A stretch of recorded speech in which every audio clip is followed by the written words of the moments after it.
with that, Chiefs Kingdom, the 2023 NFL regular season is in the books.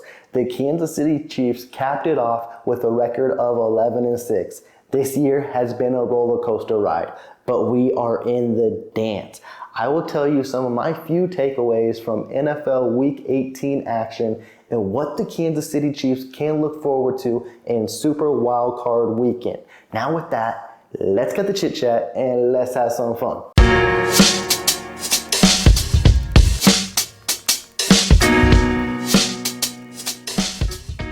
It's official, Chiefs Kingdom. It's all over with, and now we move forward, and now we know our matchup in the Super Wildcard weekend. And hey, the script writers couldn't have done it any better. We were all upset when the schedule got announced that the Miami Dolphins and the Kansas City Chiefs were moved overseas to Germany's. Well, the script writers got a little better because now Tyreek will have his homecoming, and it will be in Arrowhead, and it's the matchup we have all been waiting for, and it will be cold. It will be super cold. But before I give you my initial thoughts on that matchup, we still got final takeaways from the regular season, and that's what we will do here. So let's get right into that. And Coach Reid, his main thing he wanted to get away from this game was, hey, go into the playoffs as healthy as you can. Now, did they? Not really. The main takeaway from this game was injuries, and the Kansas City Chiefs suffered quite a few, and it was on the offensive line. And it started off with Wanya Morris when he got hurt early in the second quarter. It was initially a head injury, which we all know came out to be a concussion, and then he was ruled out for the rest of the game. That is huge moving forward because we know how the concussion protocol can be like. It can literally last all week, and you won't know if he's cleared till Saturday. Kind of the same procedures that went on with Isaiah Pacheco. It will take all week, and it will keep Chiefs Kingdoms on their heels, on their toes, wondering, will the Kansas City Chiefs have a healthy O-line? Because it's not just Wanya Morris.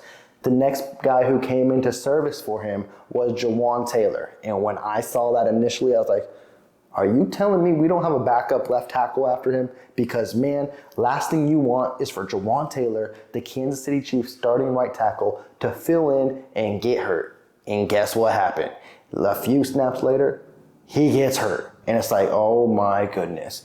This is the last thing the Kansas City Chiefs need is for the offensive line to get decimated right before the playoff run. He had a leg injury. Now, I don't know how severe it is. I will give you updates throughout the week. But he then goes out and Joe Thuney goes in. I'm just like, can we just end this game?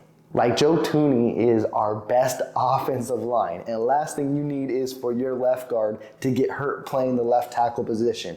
He is the best offensive lineman on this team. It may be debatable to some because Creed Humphrey is phenomenal, but Joe Thuney is my best lineman, and last thing you need was for him to get hurt. Now, he did end the game healthy. That was a huge positive. But now looking forward to Wild Card weekend.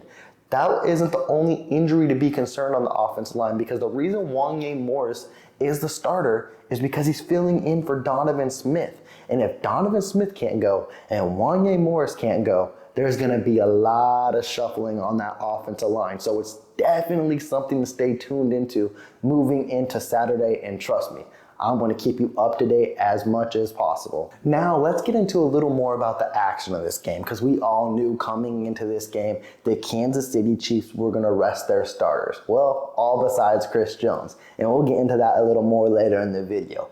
But one thing I wanted to take away from this game was what wide receiver will step up and show he deserves more snaps in the playoffs to help contribute and help show, hey, it's not over with. We can make a run. We can look great. And I know a lot of us labeled Justin Ross. And he did he actually had a lot of snaps. He had a few good catches as well. But he unfortunately got hurt in the third quarter with a hamstring injury. We do not know the severity of it as well, but he was out the rest of the game.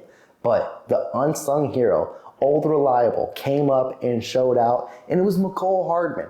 We should have known. We should have figured. He looked really, really good in this game. He had a couple catches where, man, his hands were strong, and it looked really, really good. Honestly, if you would have focused on a lot of receivers throughout this year, most of the catches McCole Hardman made on Sunday would have been drops. And it just shows you, McCole Hardman should be a key focus going into the playoffs. Honestly, he should be wide receiver number 3 at worst.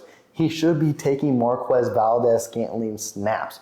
He is the guy who can take the top off and be a good possession receiver for the Chiefs, and that's the kind of threat you need. Mahomes still wants to have that home run ball. McCole Hardman can be that guy. We already know. You got your 2 trustworthy guys in Rashee Rice and Travis Kelce, in that order as well, because Rashee Rice, I believe, is wide receiver number 1, option 1, with how he's played this year. I'm not sliding Kelce whatsoever. It is definitely good that Kelce got that rest, but I think Rashee Rice has been Mahomes' go-to target this year. And maybe with the rest, Travis Kelce, you get him back to dominating, this offense can look really, really well. And then you put McCole Hardman in that slot, breaking the tops off. The Kansas City Chiefs just may have found the offense at the right time if Coach Reid sticks to that game plan. And of course, you pour the whole seasoning of Isaiah Pacheco in the playoffs. That's what the Kansas City Chiefs need to do to make a run. But also, something that was very, very noteworthy to me in that game as well is something we didn't see. And it was Marquez Valdez-Scantling not playing. Coach Reid, Matt Nagy, recognized him for whatever reason as a starter. He is gonna play in the playoffs, Chiefs Kingdom. All we gotta hope is that he shows his 2023 playoff self as he did against the Bengals, because he's gonna get snaps. We're gonna get frustrated, and please just don't drop the ball. Please just forget everything you did in the regular season, because the fact he didn't get no snaps, they wanted him to get rest and be ready. So be ready, Chiefs Kingdom. Now, probably my biggest takeaway, and it has nothing to do with the offense or defense. Well, it kind of does. But this is the reason the AFC should really be scared of the Kansas City Chiefs. And it all started last week against the Bengals, and it continued this week with watching Chris Jones play to try to hit his incentives. And man, it took him 3 quarters to get a sack. But when it happened, it was beautiful. And it wasn't just the sack. It was the reaction. It was like the Kansas City Chiefs won the Super Bowl. But the biggest takeaway of all was, for back-to-back weeks, it looks like this Kansas City Chiefs team is having fun. And I'll tell you right now, if they keep grooving, if they keep smiling, if they keep dancing, if they keep having fun like this, they're damn near impossible to beat. We've seen it in every playoff stretch where they went to the Super Bowl and hung those banners up. When they're having fun, good luck. Good luck in trying to beat them. We saw it against the Bengals when Willie Gay got them all pumped up, and now we've seen it against the Chargers when Chris Jones hit his incentives.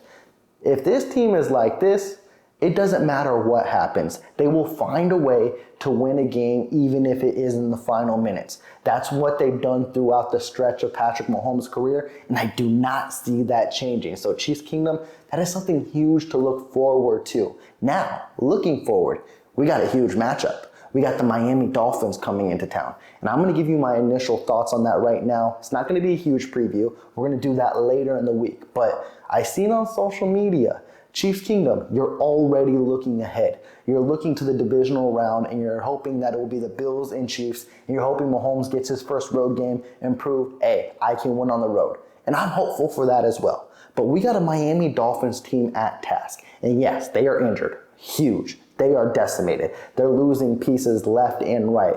But that does not mean to sleep on them, because they got weapons, and the Kansas City Chiefs throughout the season has not given you any reason to think that they can blow out this Miami Dolphins team. So don't start thinking it. Doesn't mean don't lose trust in this team, because I really believe they can beat the Dolphins, but a lot of y'all are going into this weekend thinking the Chiefs will blow them out. I'll give you newsflash. The Chiefs haven't blew anyone out since the Raiders in early November. Don't think it's going to happen here. It's going to be a tight-knit game. The weather will play a huge factor, which can benefit the Kansas City Chiefs, but the Kansas City Chiefs need to have the right game plan if they want to advance to the divisional round. And that's going to be my little sneak peek into it. We're going to go more through this game at the end of the week, but relax, Chiefs Kingdom. We know what the Kansas City Chiefs can do, but they got to execute. Now with that, I'm going to cut off this video, but before I do, please be sure to subscribe to the channel. If you did like this video, please give that big thumbs up. I'm checking out. Y'all take care. Peace.